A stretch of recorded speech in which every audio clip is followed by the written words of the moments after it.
Hi, I'm Charlie Nardozzi for the Gardener Supply Company. If you're new to gardening or want to up your gardening game by producing more flowers, veggies, and herbs, you might want to try raised beds. Once you have your raised beds constructed, then you're going to need to add some soil, plants, water, fertilizer, and protect them. So let's talk about how to grow the best plants you can by walking through each one of these steps. The first thing you want to do is to fill up your raised bed with soil, but you don't want to use just regular garden soil. You want to use a mix of compost and topsoil. I like a 50-50 mix. You can also add other amendments in if you need to add those for specialty plants. The nice things about raised beds is that you're adding all this special soil in, so you have very fertile medium for plants to grow really well. That's why raised beds are so successful. Good quality compost has a nice dark color to it, a real earthy smell to it. It shouldn't smell sour, and you should be able to see some of the material that they made the compost from still in there. That's good quality compost, and that's going to help your plants grow really well. Now that you've got your raised bed filled with the topsoil and compost mix, it's time to plant, the fun part.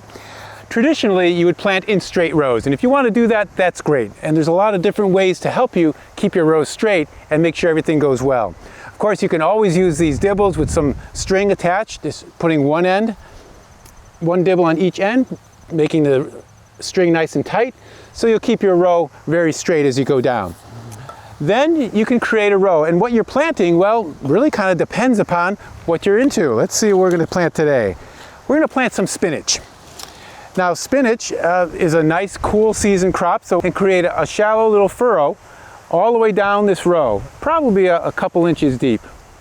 You might get some chunks of soil in the way, but that's okay. We can move right through there. And of course, being a gardener, I like to use my hand as well.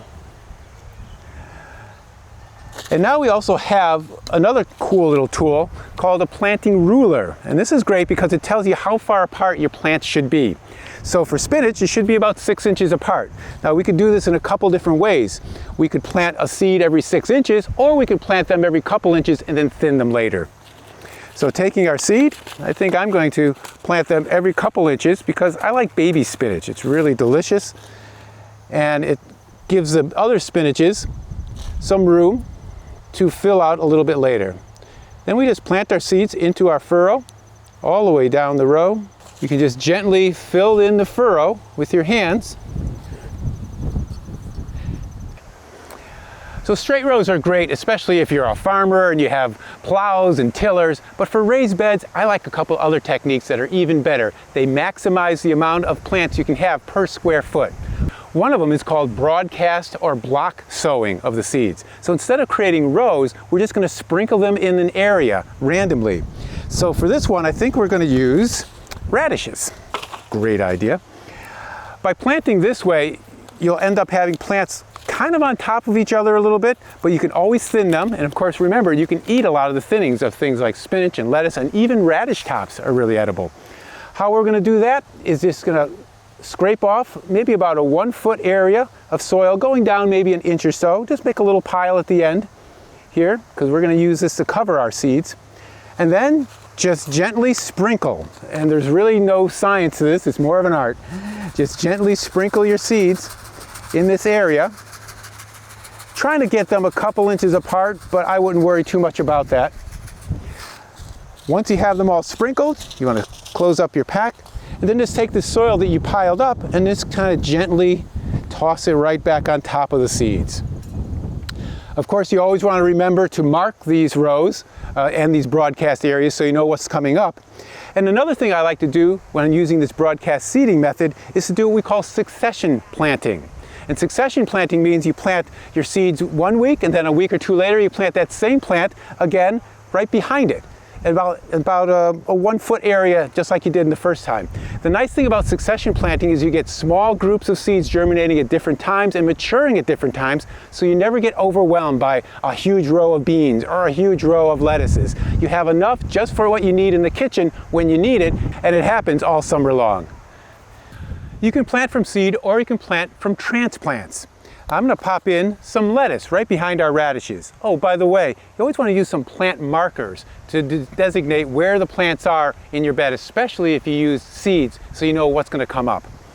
Here we're going to pop in 4 lettuce seedlings, and these, of course, because they're older are going to need to be spaced a good 6 to 8 inches apart in your bed. This is a real quick way to get a garden all set up without any problems at all. The other nice thing about transplants is that they're a little older, so they're less likely to get devastated by insects or pests that might get into your garden. Another space-saving technique is interplanting. This is where you're going to use the growth patterns of the plants to your advantage.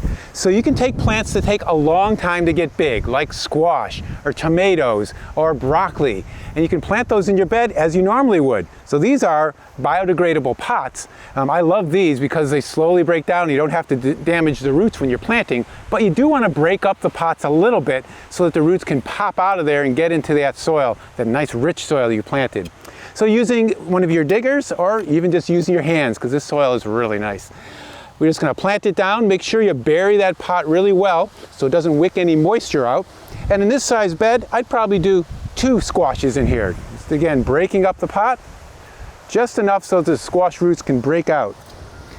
Digging your hole and popping it in. Now normally you would just leave it like this because they need a lot of space to grow, but you can take advantage of their slow growth rate by planting a cool season, quick maturing crop in between these plants. That's why we call it interplanting. So I'm going to take some radishes, and using that technique I showed you earlier by broadcast seeding, I'm going to smooth out the soil around here, take a little bit off the top just so I can have some soil to cover the seeds, and then again I'm just going to sprinkle the seeds in between the plants. And the idea is just to be very random about this, trying to keep them so they don't fall on top of each other, but don't worry too much about how thick you're going to seed it. You can do this with radishes, you can do this with spinach, lettuce, chard, kale, anything that you can eat when it's a small size. Once you've sown your seeds here, you're going to cover them up, and then as they come up, you can just harvest those. By the time they get so big that they're going to start crowding these squashes, you can just take them out, the squash will shade them over, and you'll have 2 crops from this one bed in one season. An important part of any garden is proper watering. Your plants really need water, especially when they first come out of the ground as seedlings or as young transplants. How you water will differ. So if you have young seedlings, you're going to have to water almost daily if it doesn't rain to make sure those young roots have water consistently. Once they're established though and they're bigger transplants and bigger plants, you can water more inconsistently.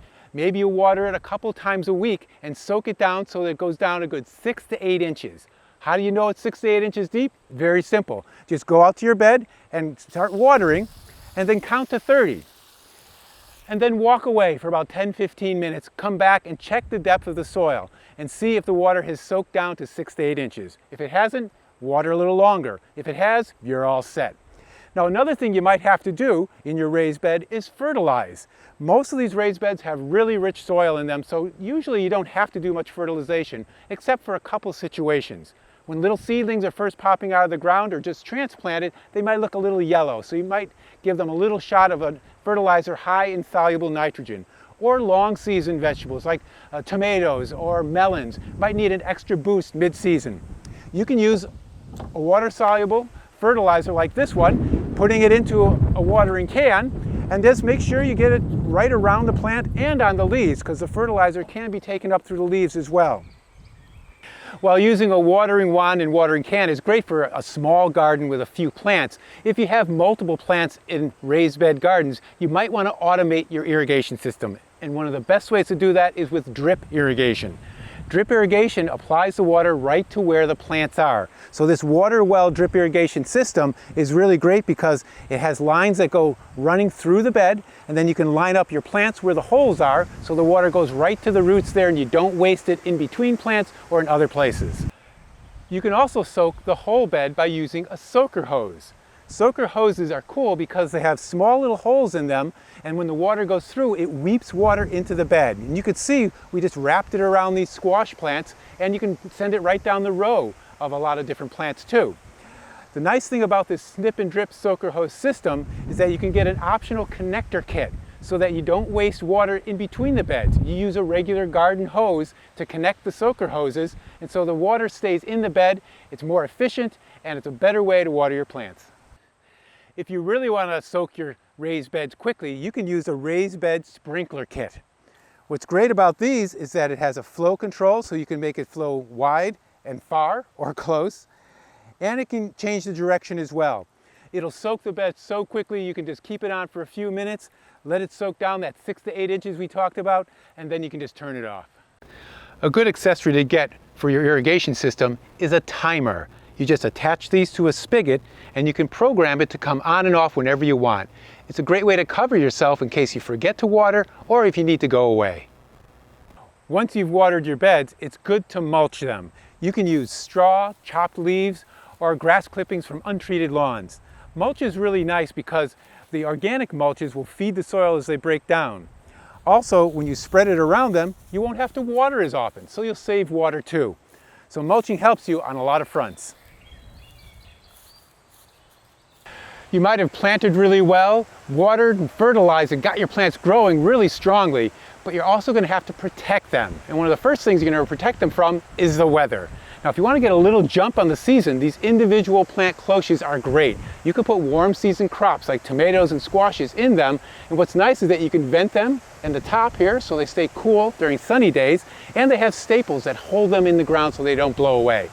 Now, if you have a whole row of plants like this lettuce, there is a row cloche that works really well. This one has an added benefit because the water accumulates in the top wells here and then drips and actually waters your plants during a rainy period. One nice thing about this is that when it's really hot out, you want to open up the ends of your cloche. You can just take the ends off or put them on during cool nights. That way, the plants will have the right temperature that they need depending upon the weather conditions.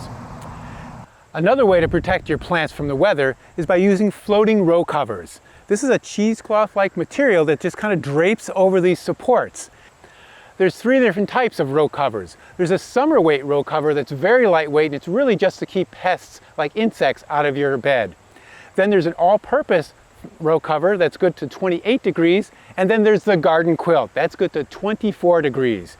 You can grow greens and root crops to maturity underneath these row covers because they don't need cross-pollination. It's a great way to protect your plants from the weather and some insects. If you have a raised bed, one of the best things to do when you're building the raised bed is to put down some hardware cloth underneath the bed as a protection from mice and voles tunneling underneath. There's nothing worse than growing a bed of carrots only to find out that the mice and voles ate them all. They go after potatoes and beets as well. This is 1/4 or 1/2 inch mesh hardware cloth that you can just attach to the bottom of the bed. And if you're using stone beds or pavers, you might even want to run it up the sides as well. So we've seen how you can protect your raised beds from underground pests, but what about animals that are above ground? Rabbits and woodchuck and deer, even squirrels, birds, and chipmunks can go after your plants and create a big mess in your raised bed garden. That's why you need to protect them. So you can protect them with a chicken wire cloche that just fits right over the top of individual plants while they're small, or you can protect a whole bed with a crop coop. This is really nice because it's made from heavy-duty chicken wire. It fits right inside your bed and it keeps those animals away from your plants, yet keeps your plants growing up strong to right till maturity. To protect multiple beds in your garden, you can erect a critter fence around the whole garden. These are great because they have gates on them, so you can get inside and work all the different plants that you have in your bed, and it keeps out different kinds of animals. Dogs and chickens and rabbits won't be able to get in and make a mess of all the great vegetables you're growing in your raised bed. So by using the right soil mix, getting creative with your planting schemes, watering, fertilizing, and protecting your plants, you can have a beautiful raised bed garden without having to worry too much about pests.